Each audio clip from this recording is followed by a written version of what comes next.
Hey, everybody, welcome back to another episode of the Joshua Bridwell Show. This is the podcast where we talk about your personal and professional growth, and I share stories, insights, and practical steps to help you grow. And today, I'm going to be talking to you about leadership in the workplace, why this is something that is important, and to be honest with you, growing up, I thought that leadership was something that just meant I was in charge or somebody was in charge. For example, leadership within a company was the CEO or another executive level or officer level within a company.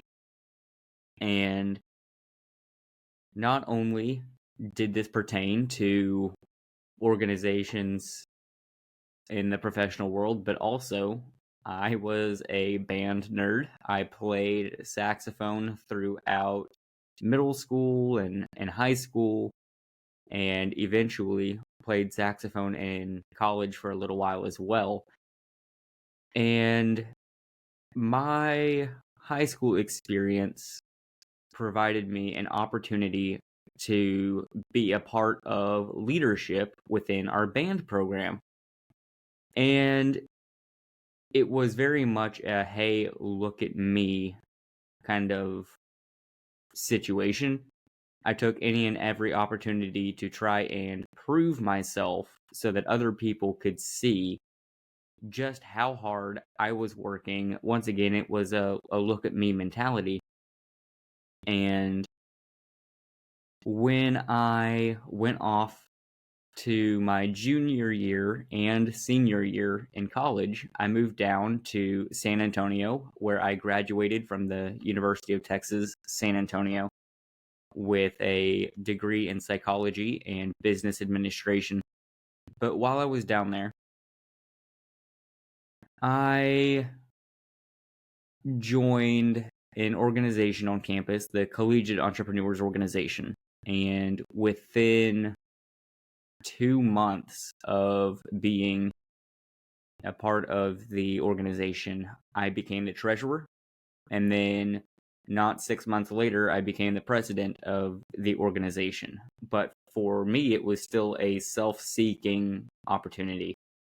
But my viewpoint started to change and started to look at other people and develop other people. And a lot of that also came from the job that I had while I was down there.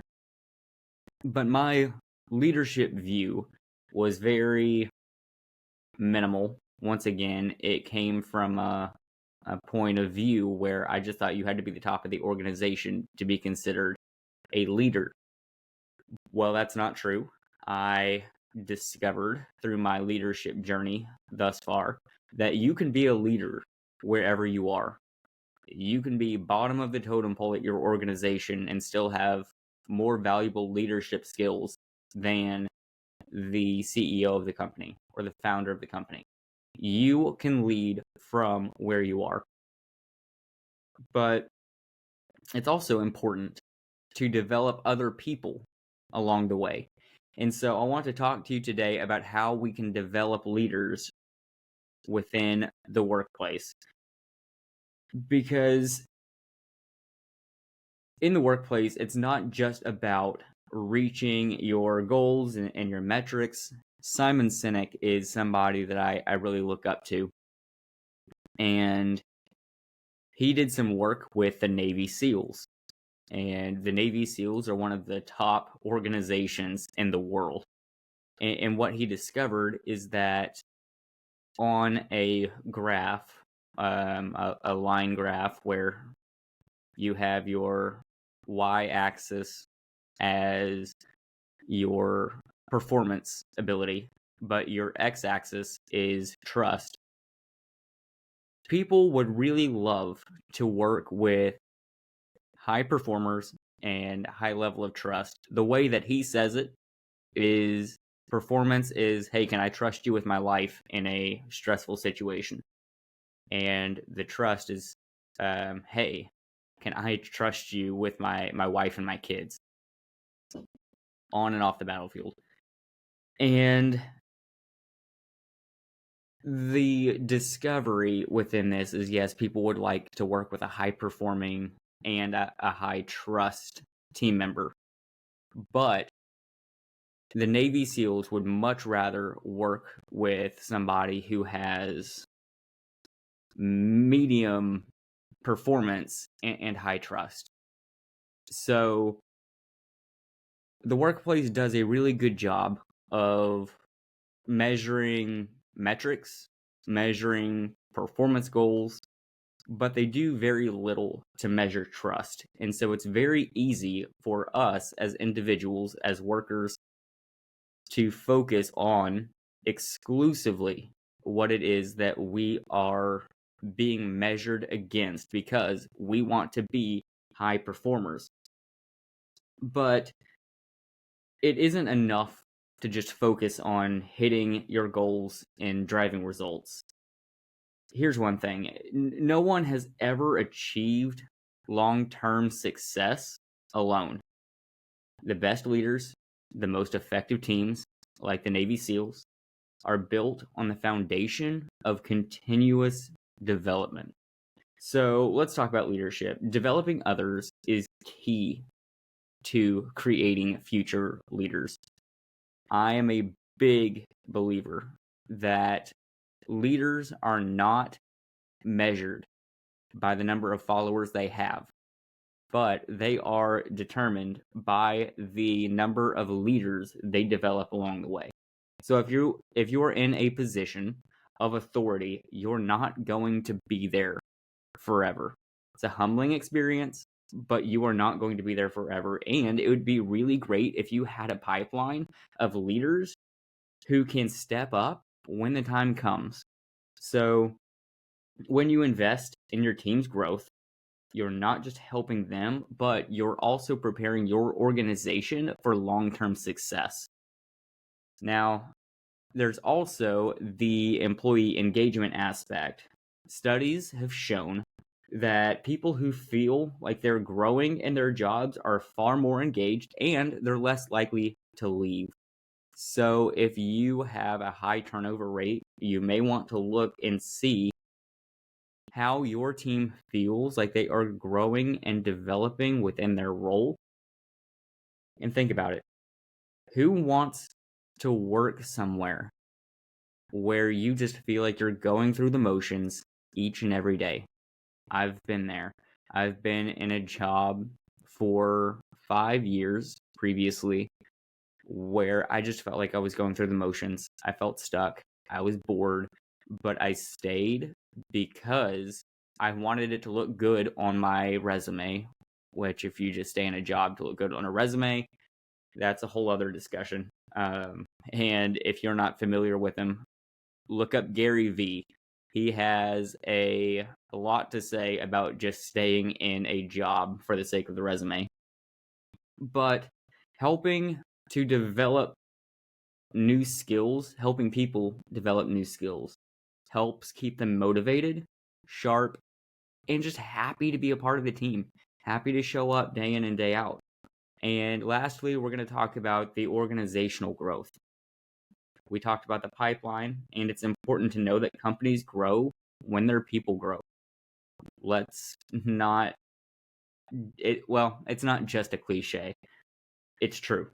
When you help your employees expand their skill set, when you help your team expand their skill set, it improves productivity and drives results, which, as a result, moves the entire company forward.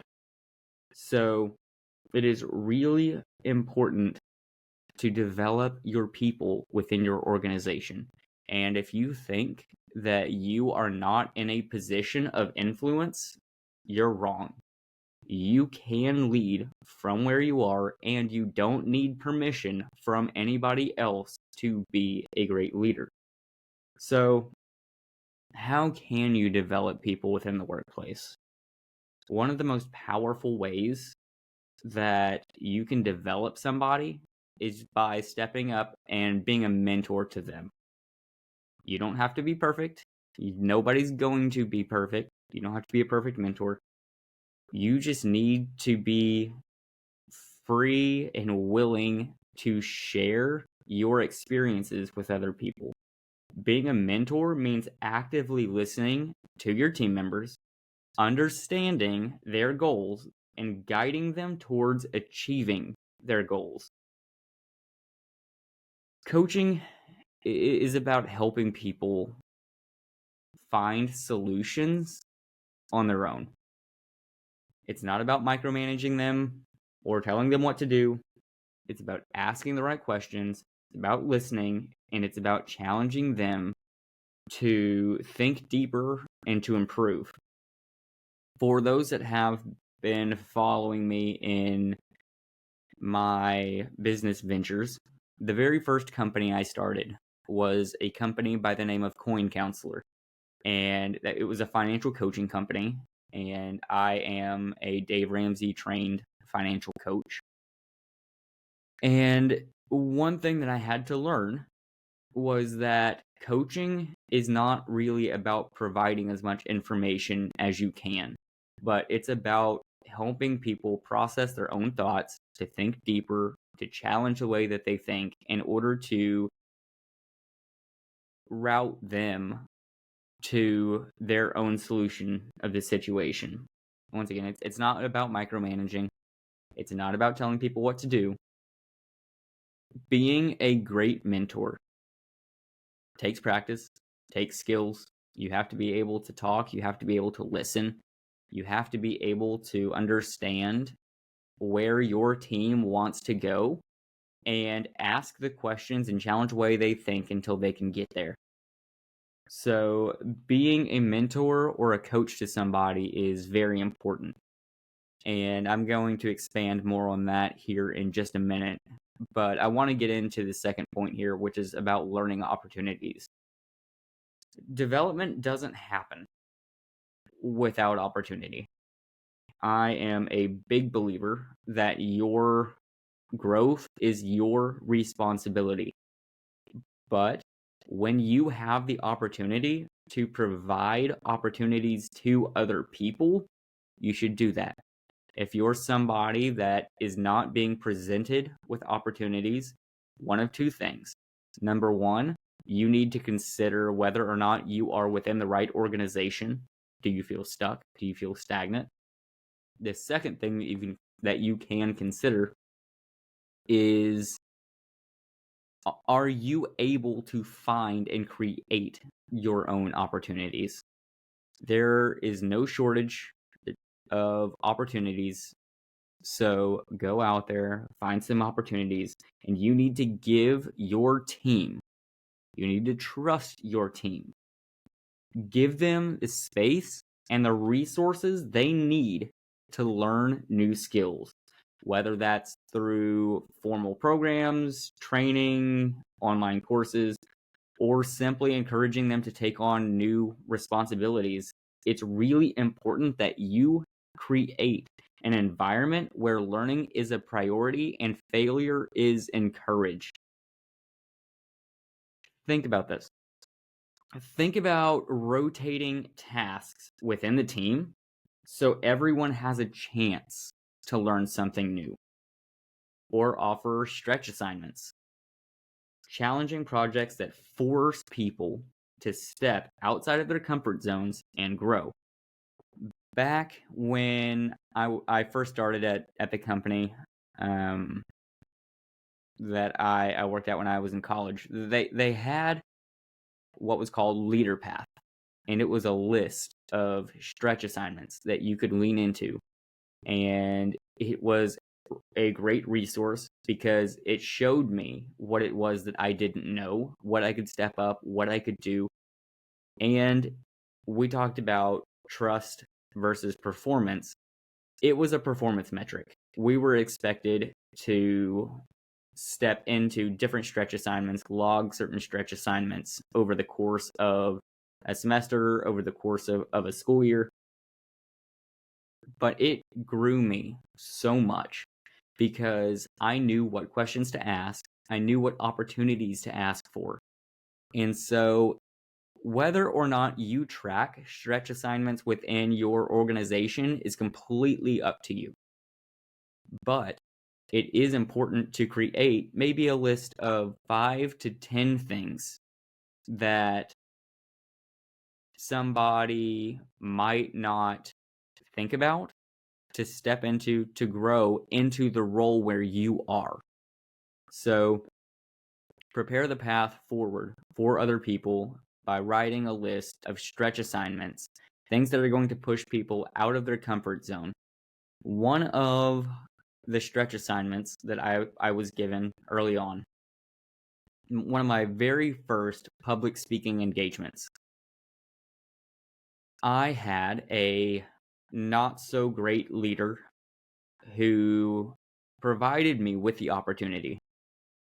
So he handed me a microphone and he let me speak in front of the audience. And he didn't even let me finish before he came over to me. He took the microphone out of my hand, handed it to another one of my team members, and that leader, I use the term leader very loosely here, this leader told me that I would never speak at one of his speaking engagements again. He never provided me feedback. He did provide me an opportunity to fail, and I do believe, with it being my first public speaking engagement, that I did fail. But he provided no feedback. I can't think of anything that I would have said, could have said, where he would have taken the microphone out of my hand mid-speaking engagement and handed it to somebody else and said that I would never speak at one of his engagements again. That hurt me. It hurt me really bad. And I was provided a learning opportunity, but how that learning opportunity was handled terrified me to lean in to that opportunity again. And so, yes, it is important to provide learning opportunities, but you need to create an environment in which failure is encouraged and growth is nurtured. So you always want to lead with the intent of developing other leaders. You don't want to be a leader that people follow because they're terrified of them. And so think about rotating tasks within the team. Offer stretch assignments that are going to push your team out of their comfort zone. And that opportunity that I just talked about with the microphone being taken out of my hand, it was not something that I felt encouraged in any way, shape, or form. The third thing that you can do is to encourage self-development. So, yes, while formal learning programs are great, sometimes the most impactful growth comes from self-development. So what can you do with that? You can encourage your team to take ownership of their learning journey. I mentioned this a second ago, but your growth is your responsibility. So encourage your team to take ownership of their own self-development journey. Help them to set self-development goals and guide them toward resources that can help them improve, whether that's books, podcasts, online courses, in-person courses. Point them in the right direction, right? Within our 4 stages of stuck, the very first stage is people just don't want to grow. And so it's important to encourage people to grow. And the last stage is that people want to grow, they just don't know how. And so being able to point people towards resources is one thing that you can do to help them grow and break this cycle of feeling stuck. And that is going to improve employee engagement. And one thing that you can do is host regular personal development check-ins where employees can share what they're working on and how you can support their growth. The company that I work for does a really good job of this. We call them one-on-ones. We have our team members meet with a member of leadership once a week, once every 2 weeks, once a month. It depends on the role, and that determines the frequency of the one-on-ones. But they are intentional times where you can be vulnerable. You can say what it is that you're working on, where you're feeling stuck, what you need to feel like you can win and that you can grow in your role. It's also a really great time to tell your leader where it is that you are wanting to end up, because then they provide us with resources in order to get there. The fourth thing is to provide constructive feedback. Feedback, feedback, feedback. It is huge. It is extremely essential to growth, and it is probably the biggest thing that people get wrong all the time. It has to be done right. If you're constantly criticizing without offering solutions, you're going to discourage more than you are going to develop. The key is to give constructive feedback that's specific, actionable, and actually focused on improvement. You can try using what's called the SBI model. So the SBI model talks about 3 different areas: the situation, the behavior, and the impact. Describe the situation, explain the behavior that you observed, and then highlight the impact that behavior had. That makes the feedback objective. It makes it clear rather than personal and emotional. And the timing of feedback plays a huge role. So for pet owners like myself, if you were to leave your dog out of the crate roaming free in the house for a couple of hours at a time, you come back and you realize that your pet has used the restroom in the house, or maybe they tore up a pillow, they got into the trash, something that your pet was not supposed to do. When you get home, what a lot of people do is they get on to their pet and put their pet either in a crate or another type of disciplinary action. But it doesn't do any good. Here's why. The longer that feedback or discipline is from when the action occurred, the less likely the discipline or the feedback is going to be tied to that particular action. And so the pet may or may not know what it is that they did wrong.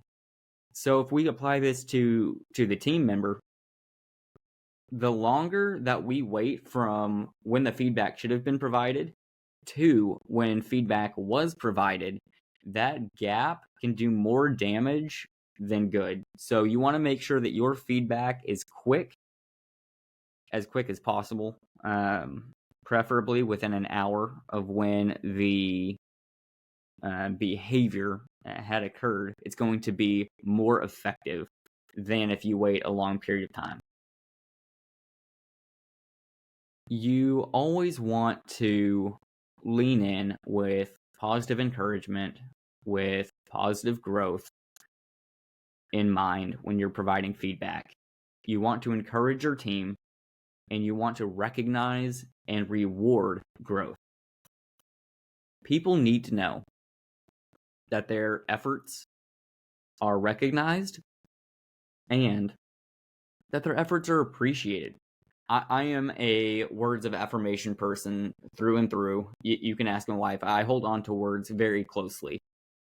And that's both a superpower, and it can be terrifying at times when I hear the wrong thing. But people need to know that their efforts are recognized and appreciated. And When you see somebody that's learning, improving, going the extra mile, being intentional about their growth, acknowledge it. For me, that's words. But for somebody else, that could be maybe a gift or a drink from a particular coffee shop. But whether it's a shout out in a meeting or something more formal like a promotion or recognition, these encourage further growth. It tells the person, I see your hard work, I'm proud of you, I trust you, and it's making a difference. Just being able to speak to people and give them compliments and to just say, hey, I trust you and I'm proud of you can make a world of difference. I have seen the 3 words, I trust you, make a huge difference in the morale of my team. And I love working together with my team. We are a rock star team, if you ask me. And I love developing each and every one of my people, listening to them, helping them win, helping them grow. Like I said, I'd love to be each and every one of your coaches, or each and every one of y'all's coach. But for me to coach all of you one-on-one would be extremely, extremely difficult. But I do get to do that for a select few of people, and I take that responsibility very seriously. And I love every single minute of it. But sometimes developing my team can have challenges. And so some common challenges in developing others does exist. Sometimes leaders feel like they don't have enough time to focus on their team's growth. We talked about trying to live up to our own metrics, that sometimes we can leave our team behind, but we need to be aware that this is something that's happening. I want you to remember this. The time you invest in development now will save you time in the future. People think I need to focus on me. My team is gonna come later. But the more you develop your team, the more time it is going to save you in the long run. When your team is stronger and more capable, you're not going to have to constantly put out fires. You're going to be able to look your team in the eye and say, you've got this. I trust you. Another challenge is dealing with resistance from employees within our framework, 4 stages of stuck framework. The first one, people don't want to grow. Number 2 is they don't want to admit where they really are. Number 3 is they make excuses.